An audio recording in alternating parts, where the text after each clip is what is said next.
காவலர் தாய் அளித்த புகாரில் புதுச்சேரி காவல் கண்காணிப்பாளர் சுப்பிரமணியனிடம் விசாரணை நடத்த டிஜிபி உத்தரவிட்டுள்ளது பரபரப்பை ஏற்படுத்தியுள்ளது.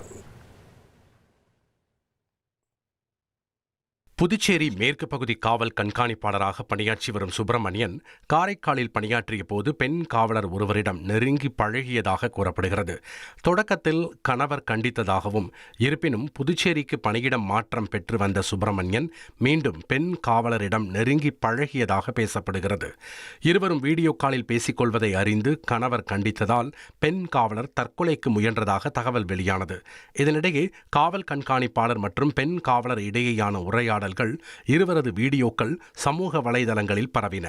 மேலும் தனது மகளை எஸ்பி துன்புறுத்துவதாக காவலரின் தாயாரும் புகார் அளித்த நிலையில் சம்பந்தப்பட்ட எஸ்பி சுப்பிரமணியனிடம் பெண் முதுநிலை காவல் கண்காணிப்பாளர் நித்யா ராதாகிருஷ்ணன், காவல் கண்காணிப்பாளர் ரச்சனா சிங் உட்பட 3 பேர் விசாரணை நடத்த டிஜிபி உத்தரவிட்டார்.